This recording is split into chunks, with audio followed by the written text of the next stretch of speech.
একদম আমাদের আশেপাশে ঘটে যাওয়া গল্প। আমরা এই সব ঘটনা ঘটে ফেসবুকে স্ট্যাটাস দিই। Thank you. দেখছো? হ্যাঁ, পুরোটা। অসাধারণ অসাধারণ অসাধারণ, খুবই ভালো। আমি বলছিলাম ছবি দেখে যে অসাধারণ। আর কি বলবো, কেমন লাগলো আসলে? অসাধারণ। আমি বারবার একটা কথা বলছি যে প্রিয় মালতী একদম আমাদের আশেপাশে ঘটে যাওয়া গল্প। আমরা এই সব ঘটনা ঘটে ফেসবুকে স্ট্যাটাস দিই, স্যাড হই, মন খারাপ করি, দুদিন পর আরেকটা যখন এরকম আশেপাশে ঘটনা ঘটে আবার সেটা নিয়ে কথা বলি, মন খারাপ করে আবার ভুলে যাই।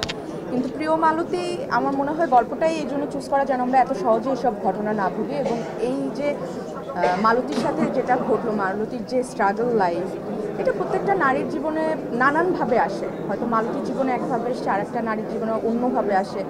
নারীদের এই ব্যক্তি জীবনে যে স্ট্রাগল বা তাদের যে কত কিছু ফেস করতে হয়, এটাই প্রিয় Malati. And Mehjabin is the best.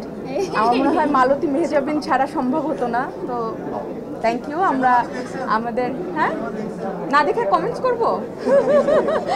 অবশ্যই দেখেছি, বসে দেখেছি, একদম পুরোটা দেখেছি, খুব ভালো লেগেছে। আমি যেদিন রিলিজ হয়েছে সেদিন থেকে আমি খুব এক্সাইটেড ছিলাম।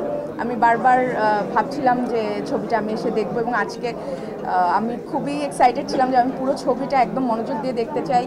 এবং অসাধারণ, আমার খুব ভালো লেগেছে। এবং আমি চাইবো যারা এখনো দেখেননি আপনারা প্লিজ হলে এসে প্রিয় মালতী দেখেন। Thank you.